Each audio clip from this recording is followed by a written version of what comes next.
foram as 3 primeiras chances que o Palmeiras teve no jogo, eles aproveitaram as 3. E praticamente liquidou o jogo com isso, que foi o placar final do jogo. A gente teve alguns descuidos muito graves de coletivos, principalmente no sentido de a ideia era não oferecer profundidade para o Palmeiras, não abrir o centro do campo, deixar o jogo mais lento, e a gente fez tudo ao contrário dos gols que a gente tomou. E também não oferecer transição. Então a gente, isso que eu falei na minha primeira explanação, da gente deixar o jogo mais lento e não oferecer profundidade, a gente tomou 2 gols, assim. E o segundo gol, o primeiro e o terceiro, o segundo gol, a gente estava com a bola no pé, forçou um passe dentro, ofereceu a transição ao Palmeiras, achei também que foi falta no lance, pelo critério que o juiz estava adotando, foi falta. Ele deu um monte de falta como aquela, em vários momentos do jogo, mas aquela ele escolheu não dar. Obviamente que os desfalques, faz falta no seguinte sentido, o time estava muito encaixado na marcação, o time ficou coeso e estava fazendo partidas muito seguras. Então, como o nosso principal problema hoje foi a marcação. O time não jogou mal com a bola no pé, nem no primeiro tempo. No primeiro tempo faltou um pouco de ser mais agressivo, chegar com mais gente na área, acertar mais as finalizações. Mas nosso problema principal no primeiro tempo foi a gente marcou mal o Palmeiras naquilo que a gente tinha mapeado. Não foi uma surpresa, a gente tomou uns gols da maneira que a gente achou que podia tomar. Então, isso que deixa a gente com um olhar negativo, muito negativo do que foi no primeiro tempo. Diniz aqui, Bianca Molina, TNT Esportes. Em dado momento, Diniz, no segundo tempo, o Lucas Oliveira tocava na bola e parte da torcida do Vasco presente hoje no Allianz Parque vaiava o jogador. Não sei se tu já tiveste tempo de conversar com ele sobre isso, mas tu que é um técnico que sempre te notabiliza por recuperar e trabalhar bastante o mental dos atletas, como fazer para trabalhar nesse caso específico? Porque a gente está falando de um zagueiro que não começava uma partida desde fevereiro, ele volta a ter uma oportunidade como titular e já sai com uma imagem ruim perante o torcedor. Obrigada. Acho que faz parte da vida do jogador, e ele tem que saber absorver, e ele vai saber absorver. Ele foi ganhando essa condição nos treinamentos. Embora ele não tenha começado na partida desde fevereiro, ele jogou praticamente uma partida inteira contra o Flamengo no Maracanã, um jogo muito duro, marcando jogadores extremamente rápidos. No caso, ele ficava praticamente mano a mano com o Bruno Henrique muitas vezes. Tomou cartão amarelo no primeiro tempo e conseguiu fazer um jogo muito bom. As outras partidas que ele entrou durante o jogo, ele foi muito bem e ele merecia a chance de iniciar o jogo. Agora é saber absorver as críticas da torcida. E está tudo certo, o torcedor tem que vaiar mesmo e está tudo bem. E o Lucas tem que saber absorver e vai contar com o nosso apoio aqui dentro. E ele é um menino forte e vai saber lidar bem com isso. Diniz, Valentim Furlan do UOL. Queria saber sua opinião sobre o anúncio de hoje da CBF do novo calendário para o ano que vem. Então, de uma maneira assim, bem superficial, eu achei que foi positivo, mas eu não me debrucei muito ainda sobre o calendário, para falar a verdade. Estava mais focado no jogo, não posso te responder com mais profundidade. Mas, de maneira geral, pelo pouco que eu troquei de ideia com algumas pessoas, eu acho que tem mais coisas positivas do que negativas. Boa noite, Diniz. Isabela, da Rádio Exclusiva e da Rede Ronaldo aqui. Eu vi algumas críticas, né, dos torcedores na internet e eu queria saber a sua opinião. Se você achou também que o Vasco foi muito apático hoje na partida contra o Palmeiras. Eu achei que no primeiro tempo o torcedor tem razão. Eu acho que a gente tem uma certa apatia, uma diferença de intensidade e por isso que a gente tomou os gols que a gente tomou. Eu acho que nesse sentido eu concordo com o torcedor. No segundo tempo, a gente melhorou basicamente no nosso estado anímico. E foi um jogo mais equilibrado. O Palmeiras teve chance de fazer mais gols, a gente teve chance de fazer gol, então foi um jogo ok, um jogo equilibrado. A gente não foi brilhante em nenhum momento do jogo. Mas no segundo tempo, a gente fez uma partida melhor que no primeiro tempo. A gente marcou melhor, a gente chegou com mais contundência, a gente teve chances, pelo menos 2 chances muito claras de fazer o gol. Tivemos bolas paradas perigosas, tivemos chute fora da área. E coisa que não teve muito no primeiro tempo. Então a análise do torcedor em relação ao primeiro tempo, eu concordo, tem a minha anuência. Diniz, boa noite, Pedro Julião, Rádio Dimensão Esportiva. Eu queria que você falasse um pouquinho sobre o Verratti, praticamente 2 meses sem marcar um gol de bola rolando. Eu queria saber como você enxerga ele nesse estilo de jogo, ele que é o centroavante um pouco mais de área, e o Vasco tem explorado muito as jogadas em velocidade, tanto com o Raia quanto o Nuno. Quanto você acha que pode pesar para o Verratti um momento como esse, tanto tempo sem marcar um gol com bola rolando? Não, o Veguete, toda coletiva tem uma pergunta sobre o Veguete. Agora eu tenho que vir ser preparado para responder uma pergunta do Veguete, que o fato de ele fazer gol, uma hora ele vai fazer gol. Hoje ele teve chance no primeiro tempo, ele cabeceou, ele teve presença, teve uma bola que ele, o pé que ele se jogou, quase que ele fez o gol também. Quando a gente começa a chegar com mais frequência, com cruzamentos, que o forte do Veguete todo mundo sabe, ele é um goleador, que a bola precisa chegar em boas condições para ele marcar. E quando a gente tem um volume maior de chegadas mais limpas, de cruzamento principalmente, ele vai ter mais chance de marcar o gol. Quando ele não marca o gol, ele tem uma função tática muito importante. Tem um espírito de liderança que ele é um dos grandes líderes da equipe. E é um goleador. Há 2 meses, todo mundo passa por isso. O Hulk está passando aí por coisa parecida. Todo mundo já passou por isso, todo centroavante. E a gente espera que ele volte a fazer gol, mas enquanto ele não tem feito os gols, ele tem sido muito importante na parte tática. Diniz, se criou uma expectativa muito grande, né? Se criou uma expectativa muito grande para essa partida, porque o Vasco vinha de enfrentamentos muito bons contra as equipes lá de cima, jogando bem contra o Cruzeiro, foi uma vitória bastante contundente.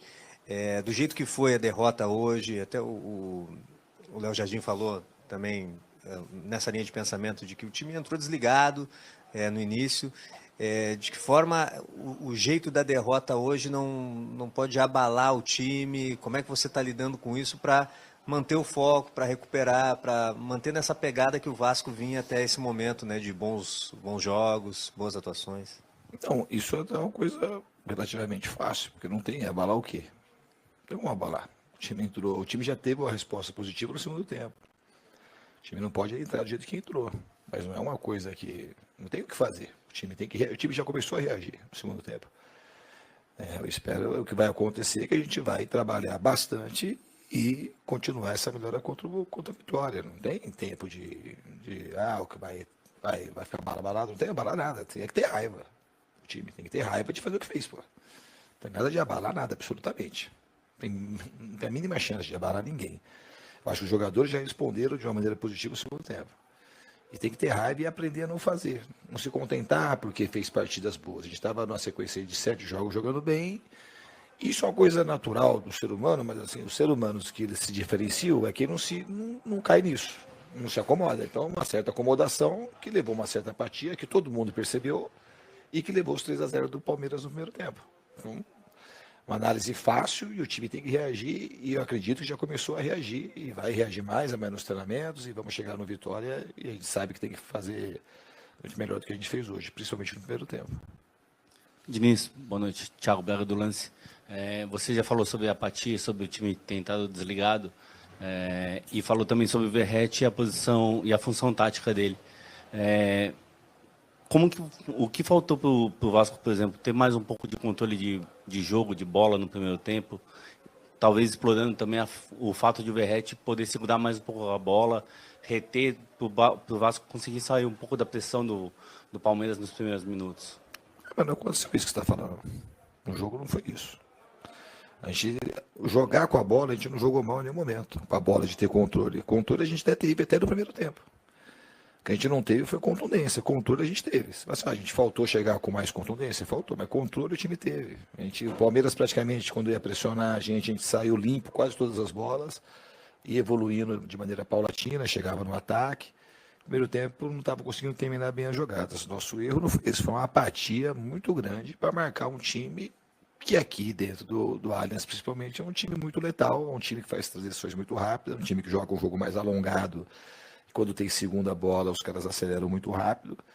E a gente errou nisso que estava mapeado. Não é uma coisa, não foi surpresa. Foi, de fato, apatia, e é uma coisa que foi treinada, foi vista em vídeo, e a gente, mesmo assim, ofereceu os gols do Palmeiras. E eles foram muito letais. O jogo estava um jogo equilibrado, aí a primeira chegada do Palmeiras foi um gol. O jogo voltou a ficar equilibrado, a segunda chegada do Palmeiras foi outro gol. E o terceiro, a mesma coisa. Não foi um jogo que o campo ficou, que o Palmeiras foi extremamente dominante, e o campo ficou inclinado, e a gente foi lá para trás. Não foi isso que aconteceu. Eles foram muito eficientes, muito eficazes, e a gente foi muito disperso e muito distraído. A gente errou coisas que a gente nem sonhou em errar contra o Bahia, contra o Cruzeiro e contra o Flamengo. A gente jogou, a gente abriu o meio em muitas situações, a gente demorou para fazer a recomposição, a gente, num dos gols, a gente estava com a área mal preenchida, E isso aí determinou a nossa derrota, que foi uma vitória merecida do Palmeiras.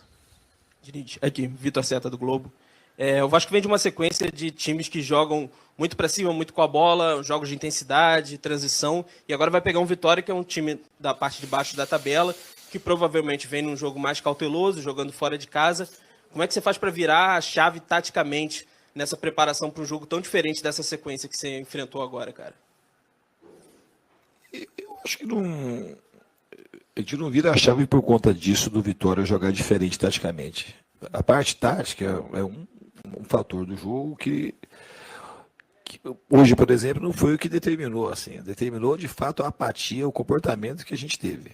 Porque a parte tática, eu não virei a parte tática de cabeça para baixo do primeiro para o segundo tempo. O que mudou foi a atitude. A gente precisa ter a atitude necessária, a vontade de vencer necessária, o respeito necessário com os adversários e principalmente com a gente mesmo, com a nossa torcida.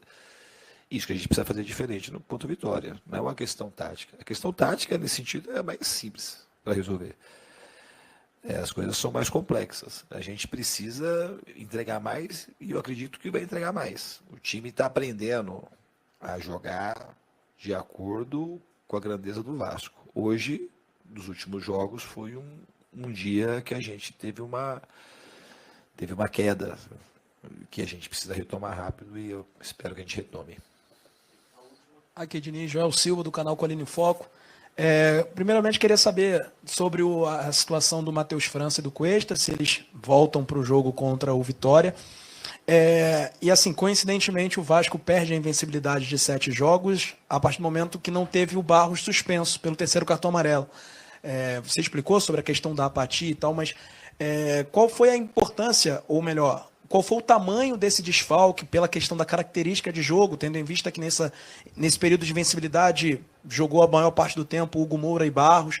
Você acha que contra um Palmeiras, assim como foi contra o Cruzeiro e Flamengo, que são times da parte de cima da tabela, talvez o Vasco pedia um time um pouco mais forte na marcação, ou você enxerga de outra maneira? Obrigado. Muito difícil, né? Depois que aconteceu o jogo. Eu não acho que, obviamente, que podia melhorar um pouco, porque assim, então a gente, como o Barros tem uma característica de marcação maior e o Cuesta um jogador mais viril, mais rápido, podia ser que melhorasse. Mas eu não acredito de maneira alguma que se tivesse jogado os dois jogadores, a gente ia fazer um primeiro tempo muito melhor que a gente fez. E foi uma coisa muito geral. Então, assim, não dá. E para falar disso, assim, o Tietchan, que jogou o Hugo Moura e o Tietchan. O Tietchan, no jogo de hoje, ele fez uma partida correta, assim, ele participou, ele não aparece em nenhum momento, errando na marcação e falhando, deixando de estar bem posicionado. Então, se tivesse muito sentido, o Barros faria uma partida ok, como a do Tietchan. Os volantes não participaram muito disso, do que aconteceu. Era uma apatia coletiva. Falta de pressão na bola, falta de fechar o centro, falta de cuidar da profundidade. Então é muita coisa para a gente atribuir à ausência do Barros. Isso não invalida que o Barros, de fato, foi marcando posição jogo após jogo. Isso é uma coisa. Mas assim, achar que se o Barros tivesse, a gente teria feito uma partida muito melhor do que fez, eu acho que é exagerado. O Matheus França e o Cuesta, os dois a gente vai avaliar e pode ser que os dois tenham condição de jogar. O Matheus França acho que tem mais chance. O Cuesta, por ser um problema muscular que não preocupa tanto também a gente. Não vou criar uma expectativa que ele vai jogar, mas a gente não vai arriscar também botar ele se não tiver condição. Ele teve o problema muscular, ele ficou um pouco ainda no campo. Então não foi um problema que ele teve e ele saiu imediatamente. Ele fez o exame, acusou algum problema, que eu não sei o tamanho, a dimensão, mas ele tem relatos positivos, mas ele é dúvida. Eu acho que, se você responder, ele preocupa mais do que o Matheus França para o jogo de domingo. Obrigado, Fernando Diniz.